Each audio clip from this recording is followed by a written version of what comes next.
So today, I'm going to explain a movie that's truly heartwarming. A story about a man considered a complete loser who is so fed up with his life that he's ready to end it. But then, something unexpected happens that completely transforms his life. The movie is called Hello Ghost, and it's a comedy drama. The story begins with a man named Sang, sitting alone in a hotel room. Sang has been an orphan since childhood and has lived his entire life in loneliness. Now, he's tired of everything. Desperate to end this empty, depressing existence, he decides to commit suicide by swallowing a handful of sleeping pills. Just as he's about to do it, the hotel manager calls, asking him to pay his pending bills. Sang, who believes he's about to die anyway, ignores the call and goes ahead with the pills. But fate intervenes. The manager shows up just in time and saves his life. Yet Sang doesn't give up. A few days later, he jumps into the water to try ending his life again. But once again, his luck betrays him. Some lifeguards on duty rescue him, and he wakes up hours later in a hospital bed. When Sang opens his eyes, he sees a man sitting beside him smoking a cigarette. Irritated, he tells the man that smoking is prohibited in hospitals.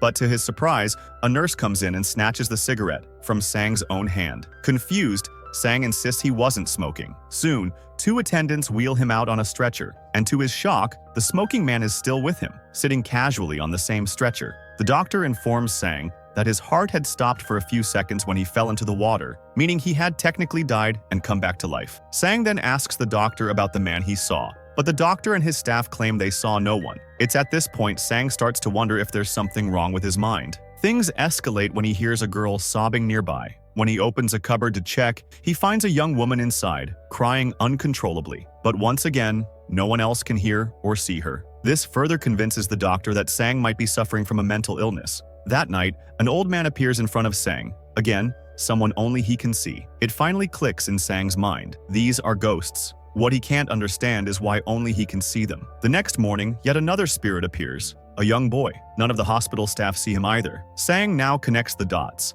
Since he technically died for a few seconds, he must have acquired the ability to see spirits. Hoping for answers, he visits a Japanese shaman. The shaman listens carefully and tells Sang that these spirits may have always been around him, but it's only now, after brushing so closely with death, that he's become spiritually sensitive enough to see them. The shaman explains that these spirits have unfulfilled desires and will now use Sang's body to complete their wishes. Until they succeed, they won't let him die, even if he tries. When Sang returns home, all four ghosts follow him. One by one, they begin possessing his body to fulfill their long-held desires. Because of the old man, Sang ends up drinking heavily. The smoker turns him into a chain smoker. The little boy's craving for sweets forces Sang to eat tons of chocolates. And due to the crying woman, Sang experiences intense emotional breakdowns, something he never allowed himself before. Living this chaotic, unhealthy lifestyle quickly takes a toll on Sang's health. Furious, he confronts the ghosts and demands that they leave. But that night, the temperature in his apartment drops dramatically,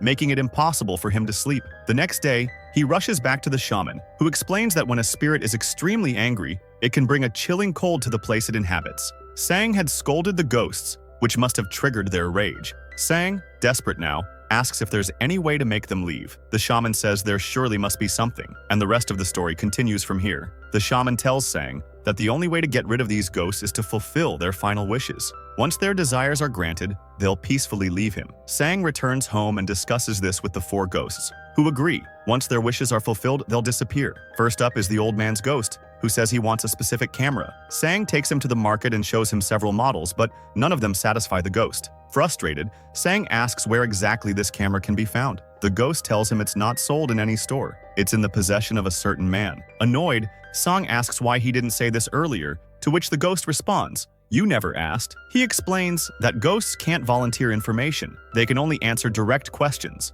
When Sang finally asks the right one, the ghost says the camera is with a police officer. Sang lets the ghost possess him, and they confront the officer to ask for the camera. But the officer, having never seen Sang before, ignores him completely. Determined, Sang follows the officer and unintentionally disrupts a police operation, allowing a criminal to escape. Furious, the officer throws Sang into a holding cell. However, the old ghost knows a secret, that the officer is having an extramarital affair. When the officer's wife visits the station with food, the ghost inside Sang's body casually brings up the affair. Terrified that his secret is out, the officer begs him to stay quiet. Sang agrees, in exchange for the camera, which he knows is in the second drawer. The officer has no choice but to comply. Sang then takes the camera to the hospital to return it to its rightful owner. a man who was once the old ghost's closest friend. This touching gesture brings closure to the ghost. At the hospital, Sang notices a nurse named Yun and instantly falls for her. The ghost, realizing this, takes control of Sang's body and confidently flirts with her,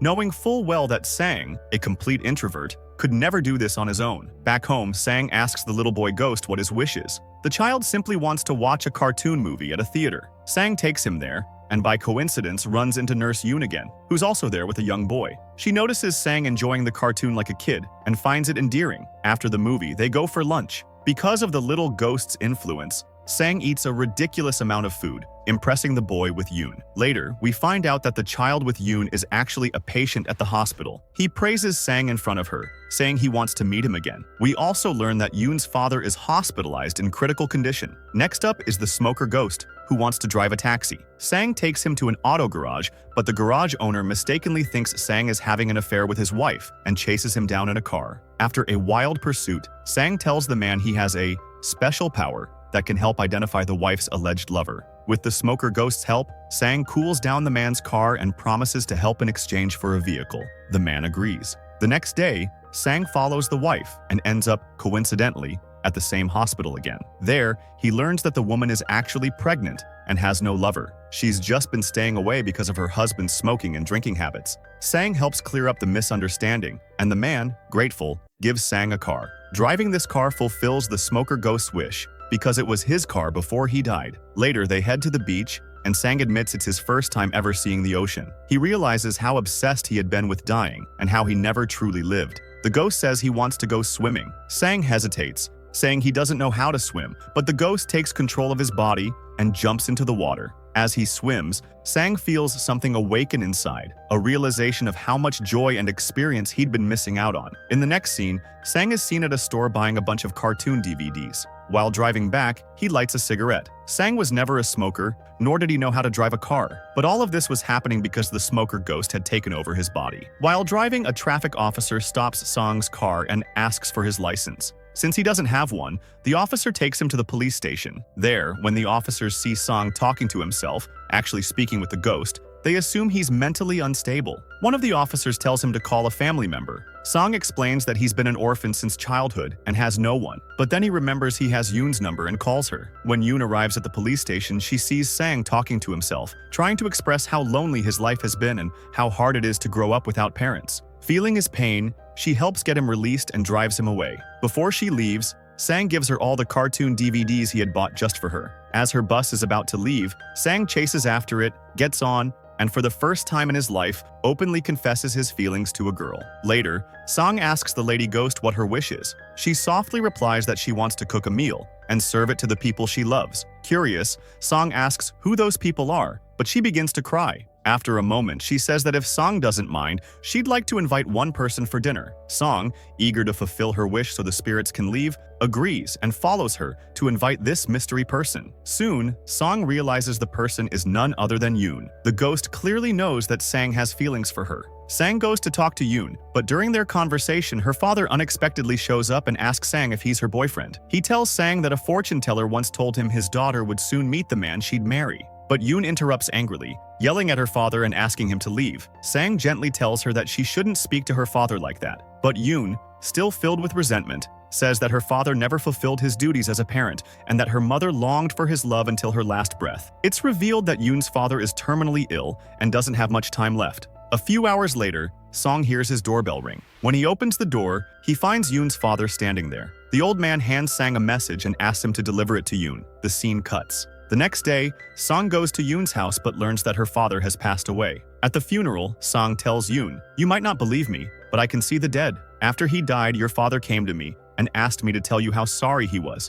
But Yun, still hurt and bitter, walks away without listening. Later that evening, Sang goes to the market with the lady ghost to shop for ingredients for the dinner she wants to cook. Together, they prepare for the night. One final dinner that means more than words can express. The lady ghost then uses Sang's body to cook a delicious meal. Sang doesn't really expect Yun to show up for dinner, but to his surprise, she does. They all sit down to eat together. Of course, Yun can't see the ghosts, but for the first time, Sang truly feels like he's sitting with a real family. Yun genuinely loves the food, and hearing her praise makes the lady ghost quietly smile with joy. Then Yun asks Sang, "Is it really true that you can see dead people?" Sang simply nods and says yes. He tells her that her father left a gift for her on the hospital rooftop before he passed away. Yoon then hesitantly tells Sang that she does like him, but the idea that he sees ghosts scares her. She asks him, "Is there a ghost here right now?" And Sang says, "Yes." Yoon then says something that cuts deep. "You always act so differently. Sometimes you behave like a child, sometimes like an old man. But who are you really? What's your real personality? Because I'm not even sure who I've fallen for." Sang stays silent, because deep down he knows the truth. He's just a loser. Seeing him unable to respond, Yoon walks away. After she leaves, Sang angrily confronts the four ghosts. "For the first time in my life, I found someone I truly cared about," he says. "But now it feels like I'm going to lose her, and it's all because of you." He tells them that since he's fulfilled all their wishes, they should leave his life by the next morning. The following day, Sang wakes up and finds that all four ghosts are gone. But as the day goes on, a strange emptiness settles over him. Life has become dull again. He slowly realizes that the only time he truly lived was when they were around. They taught him how to enjoy life. Without them, he feels lost once more. Later, Sang visits Yoon at the hospital. Yoon, still mourning her father, has come to understand that she's now completely alone. They share lunch together, and Sang tells her that the ghosts have moved on. But thanks to them, he no longer wants to die. He's finally learned how to live. He's healed, he's normal again, and now he wants to marry her. Yoon responds, "During that dinner, I noticed something. Instead of using spinach, you used minari leaves." Sang smiles and says, "Because my mom used to say minari is good for the blood." But as soon as he says that, he freezes. A flood of memories comes rushing back, and he suddenly realizes the truth. The lady ghost was actually his mother. He remembers how, as a child, he used to hold his mother's hand during shopping, just like the lady ghost had taken him shopping that day. His eyes fill with tears. Overwhelmed, he runs home. As memories begin to return, Sang realizes the little boy ghost was actually his older brother, who used to protect him from bullies. The smoker ghost was his father, and the old man was his grandfather. Years ago, his father had bought a brand new taxi, and the whole family was excited to go on a picnic. His grandfather had even borrowed a friend's camera to take photos. But on the way, tragedy struck. Their car crashed into a ravine. Sang was the only one who survived. Since then, he had lived in an orphanage, having blocked out the traumatic memory. That's why he never recognized that the four ghosts were his own family. Sang rushes home in tears. There, he finds all four ghosts waiting for him. They gently tell him that they've always been by his side, even if he never knew it. They admit it broke their hearts to watch him live without love, without hope, wanting to end his own life. But now, they're proud, because he finally knows how to live. In the final scene of the film, we see Sang marrying Yoon. He's no longer alone. He's surrounded by love, both in this world and beyond. Sang is finally happy, living the life he almost never had. And that brings us to the end of this heartwarming and emotional journey. A story that started with a man who had nothing to live for, but ended with him discovering the true meaning of love, family, and life itself. If this story touched your heart, don't forget to like, share, and subscribe for more such powerful movie recaps. I'll be back soon with another unforgettable tale. Until then, take care of yourself, and remember, sometimes even the most broken lives can be made whole again. Goodbye, tada, sayonara.